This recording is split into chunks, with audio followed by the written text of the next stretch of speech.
তিনিও বললেন ধর্মান্ধরা এই বাউলদের বিপক্ষে গিয়েছে। আপনি কাদেরকে ধর্মান্ধ বলছেন? যারা আল্লাহর কোরআনের ধারক বাহক তাদেরকে আপনি ধর্মান্ধ বলছেন। যারা 5 ওয়াক্ত নামাজি তাদেরকে ধর্মান্ধ বলছেন। মনে রাখবেন মির্জা ফখরুল ইসলাম আলমগীর সাহেব, আমি বিএনপির সবাইকে বলছি না, সবাই একরকম কথা বলে না। আপনাকে বলছি, আল্লাহর বিরুদ্ধে গেলে আপনার বিরুদ্ধে জনগণ চলে যাবে, ঠিক না বেঠে? আপনি কাদেরকে ধর্মান্ধ বলেন? কবরে যাওয়ার পরে প্রশ্ন হবে, মান রাব্বুকা ওয়া মা দীনুকা ওয়া মান হাদার রাজুল আল্লাযী বুইসা ফীকুম। ধর্ম সম্পর্কে কবরে প্রশ্ন আছে না নাই? তা আপনি ধর্মান্ধ আমাদেরকে বলছেন। আমরা ধর্মের প্রতি অন্ধ হব না। ধর্মান্ধ মানে ধর্মের প্রতি যারা অন্ধ হয়ে যায়, আমরা ধর্মান্ধ হব না।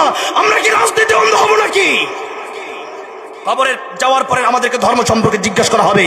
আমাদেরকে ধর্ম সম্পর্কে যদি জিজ্ঞাসা করা হবে, আমরা ধর্ম নিয়ে কবরে যেতে চাই। আর আপনি যদি ধর্মকে ভালো না বাসেন, জনগণ আপনাকে ছড়ে ফেলে দিবি তো দিবেই। কবরে যাওয়ার পরে বুঝবেন ধর্ম কি জিনিস ছিল। ধর্মকে নিয়ে কটাক্ষ করবেন না। আল্লাহ বিরোধীর সাথে ঐক্যমত হবেন না। বাউলদের পক্ষে যাবেন না। যারাই যাবেন, আপনাদের অবস্থান দিন দিন কমতে থাকবে, ঠিক না বেঠিক?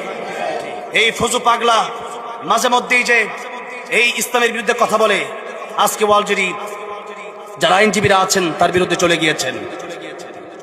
সামনে সে বলেছে, আমি ট্রাইব্যুনাল মানি না, বাংলাদেশের কোর্ট আমি মানি না।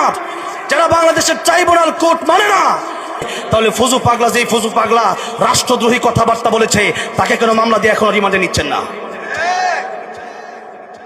ও, আলেমদের বেলায় সবকিছু ঠিক আছে, আপনাদের বেলায় নীতির জায়গায় নীতি নাই না? সাবধান হয়ে যান, ভালো হয়ে যান। এই দিন নয়, আরো দিন আসবে। এই দিন নিয়ে যাবে সেই দিনের কাছে। অহংকার করবেন না, দাম্ভিকতা দেখাবেন না। এই অহংকার হাসিনা করেছিল। আজকে যেই হাসিনা আল্লামা সাঈদীর বিরুদ্ধে ফাঁসির রায় দিয়েছিল, সেই ফাঁসির দড়ি আজকে হাসিনার বিরুদ্ধে চলে গেছে। আলেমদের বিরুদ্ধে কথা বলার দুঃসাহস করবেন না। ইসলামের বিরুদ্ধে কথা বলার দুঃসাহস করবেন না। যেই দোষিয়ার যে আলেমদেরকে দিবেন, সেই জেল আপনাদের কাছে একদিন চলে যাবে, আপনাদের বিপক্ষে চলে যাবে সেই ট্রাইব্যুনাল। এই জন্য শিক্ষা গ্রহণ করেন। ইতিহাসের সবচেয়ে বড় শিক্ষা হলো যে ইতিহাস থেকে মানুষ শিক্ষা গ্রহণ করে না। পূর্বেকার এই ফ্যাসিস্ট এই জালেমদের থেকে শিক্ষা গ্রহণ করেন, না হয় দুনিয়াতেও মরবেন, আখিরাতেও মরবেন। আর খাসিরাত দুনিয়া ওয়াল আখিরাহ, দুনিয়া আখিরাত উভয়টা ধ্বংস করবেন। এই জন্য মাঝে মধ্যে একটু বোঝা দরকার যে বাংলাদেশে 95-96% মানুষ মুসলমান। এই দেশের ভিতরে কিভাবে এমন কথা মানুষ বলতে পারে যে আল্লাহকে মানি না, হ্যাঁ আল্লাহকে মুনাফিক বলে গালি দেয়। এরপরে দেখা গেছে ধর্মান্ধ